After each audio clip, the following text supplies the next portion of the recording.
place ourselves in the presence of God, acknowledging His omniscience and omnipresence among us. In the name of the Father, and of the Son, and of the Holy Spirit. Amen. Heavenly Father, we are gathered here today to kick off or jumpstart Bicicleta Iglesia 2023 that seeks to provide visitation and inspection to churches and areas of convergence of visitors and tourists to ensure their safety and security. We humbly beseech you, Lord God, to bless and protect all the stakeholders of this noble activity and program, that with your blessing and protection, they may be spared from any and all untoward incidents. Give them the necessary strength and help, that they may carry out all the tasks entrusted to them. All these we ask in Jesus' name. Amen. In the name of the Father, and of the Son, and of the Holy Spirit. Amen. Taman nga ron nga gundaway, awagap nga ron iingutin tayo ng Provincial Director para itimot mensahen. Kalaksidan, dahil kinabisi tayo for the Lent. Anda na ito yung activity, tapos may pakita tayo man, iti panaki pagmaysa tayo, kadagiti aktibidades, iti Iglesia Katolika. But sapay, dito yung altaw, at habang bisikleta tayo, at nilay-nilay tayo dito, kadagi dyan, nararamidan tayo, regnahan tayo, dahil dyan, panagrigat man ni Apo Diyos ni dyan, Cruz, ni Calvario. Ikararat tayo, iti sibubukal nga probinsya tayo, tapno natalinaay, nasayaat, ganawan, itian niya nga insidente, especially nagitay mayan, bisita.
Loving God, we thank you for this opportunity to serve you and to lead other people to serve you and love you. Bless as a way of serving you. Our God, who is the source of everything. Bless and protect everyone here, these officers and civilian household.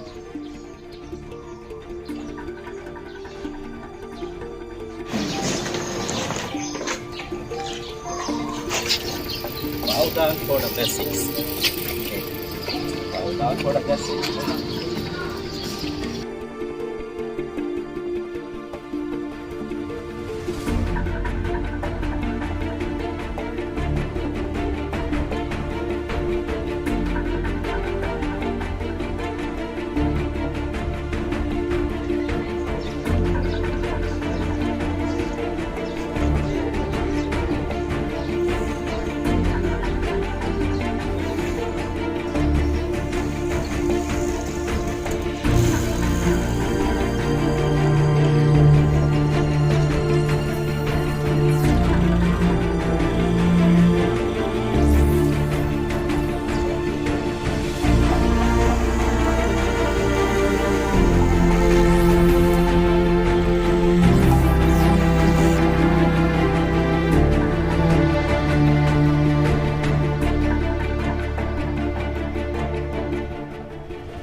Holy pilgrimage, Montecita Iglesia. The place we plan to visit is among the devotion of the people of God. They have come there in great numbers to be strengthened in the Christian way of life and to become a witness to the Lord themselves and works of charity.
Dear God, source of peace and order, thank you na that you are market and not the Espiritu Santo. Amen.